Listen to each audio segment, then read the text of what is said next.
Outside the Great Pyramid, archaeologists Mark Lehner and Glenn Dash are joining forces to uncover how the raiders would have carried out a heist here. So Glenn, if you're going to get into the pyramid when it was complete, and you want to get in from the original entrance, this is it.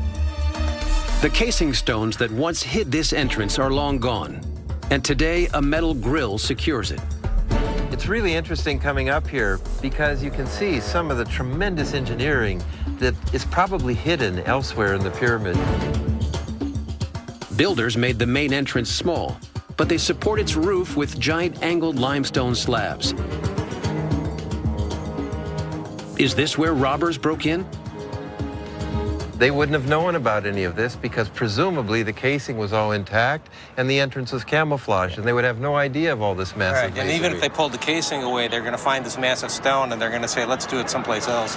I do like the idea, now that I think of it, that part of the overbuilding was just to deter people who were poking around here. They would have had to hit that descending passageway right on to know it was there. Otherwise, they're going up against these massive stones. The pyramid builders' effort to hide and perhaps fortify this entrance seems to have worked, because robbers instead began tunneling in from a little lower down. So the story goes that they started on the center axis of the pyramid, thinking that's where the passages would be.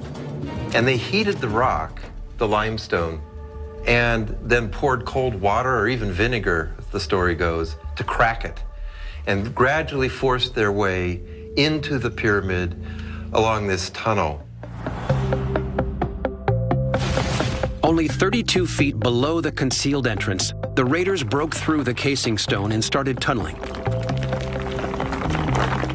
After carving through almost 100 feet of limestone blocks, they hit the first granite blocking slabs and dug around them to reach the ascending passage.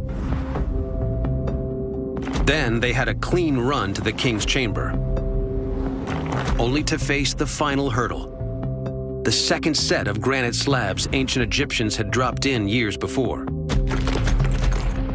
As far as we can tell, they broke through the barrier to reach the jackpot.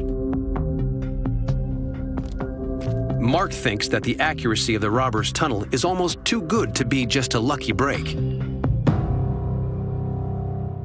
It always seemed to me that somebody, whoever made this tunnel, knew exactly where to turn to get around the blocks, the granite plugging blocks that block the way from the descending passage up the ascending passage and to the chambers. Whoever did this almost knew where to turn. Mark and Glenn suspect that raiders struck not long after Pharaoh Khufu's death, and that it could have been an inside job. One of the open questions is how much of those people that had tunneled in through the to the entrance passage that people use now, how much did they know before they started tunneling of what the internal structure of the pyramid was? Well, that's why I suspect, but I'm not sure, that whoever did the forced passage knew where to go. But that means somebody fairly close in time to the yeah, that would be builders. That's right. Maybe his descendants, maybe workers. The people that built it. The raiders may have cracked the defenses of the Great Pyramid, but the real treasure was impossible to steal: the building itself.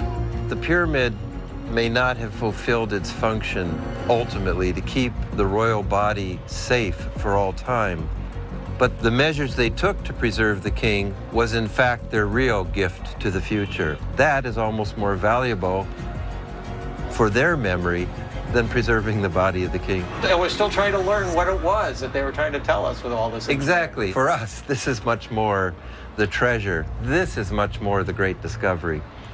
And there's so much more to learn.